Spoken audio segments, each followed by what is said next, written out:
everyone, so I'm here today with a foundation review, and I've just noticed that the TV is not actually as quiet as I thought it was. Hopefully you can't hear that. But I'm here today to talk to you about the new Maybelline foundation, and this is the Maybelline Dream Flawless Nude.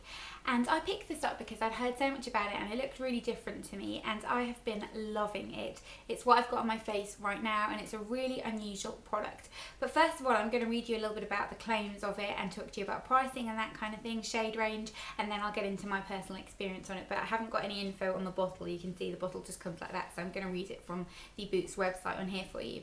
But the product description says its concentrated pigments give flawless coverage, yet its texture is 12 times finer for a perfectly nude finish and feel. Available in 7 shades, 100% second skin perfection. And I would definitely agree with that. It's very fine. Its texture is unlike anything I've ever used.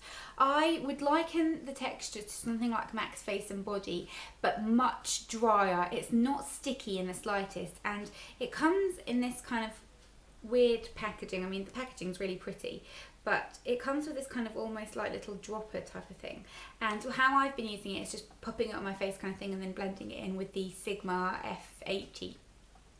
And you can see if I put some on my hand, it's very liquidy. It's not kind of a very thick foundation.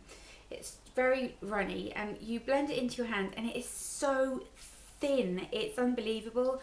It just like that blended into nothing, but you've got a little bit of coverage, a little bit of a sheen, and it is so flawless feeling on the skin. It just perfects everything. It's not full coverage by any means. It's definitely like the coverage of something like the Revlon Nearly Naked foundation, that sort of coverage, but the feeling of this is gorgeous. It's really silky. It is really like undetectable on the skin as well. I've got it in the shade 21, which is Nude, which is a really nice yellow tone shade. I like the kind of yellowy tone shades. 7 shades in the range isn't fantastic, but the shades were pretty kind of yellowy to neutral, not too much pinkness in there, so they looked quite good.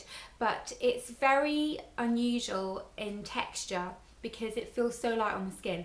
And the problem I have with a lot of foundations is I don't like them to kind of sit in my pores here, because I feel like that makes them look really obvious. This doesn't do that. It doesn't look really fake. It doesn't look like you're wearing foundation. It just looks like you've got really nice skin. I do powder over the top, and it does have a kind of slightly more powdery finish to it. It definitely doesn't dry to a kind of dewy or tacky finish. It kind of instantly, you blend it into your skin and you don't really feel like you've got anything on. It's very natural and very, very fine. The pigments in it are so fine that it's hard to kind of detect it on your skin, which is something that I really like. And it's definitely one of those modern texture, because it has the kind of lightweight feel to it but still gives you nice coverage. It's not one of those kind of cakey foundations, and it doesn't sit in kind of lines here. I always get these and it drives me insane, because it makes me think when I'm older I'm gonna like have the most saggy cheeks in the world, but here I always get creasing. I think it's because of how I talk, because I've got a very expressive face and I talk a lot and I move my mouth a lot. That situation happens.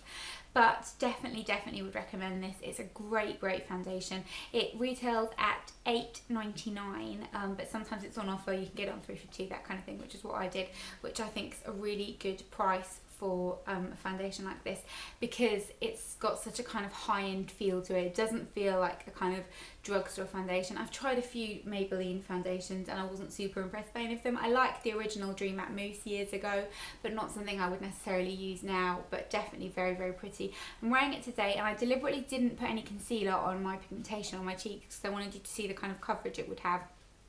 So you can still see through a little bit, but not too bad. I'm, okay going out like this, and definitely a foundation that I would recommend you look into if you don't like the kind of classic foundation feel and you like a kind of nice medium to sheer cover foundation for spring and summer. So I hope you enjoyed this little review. Let me know if you want me to do more of these on other products, and if you've tried this, let me know as well, and your favourite ways to apply it and things like that. I'd be really interested to know, and I will see you next time. Bye.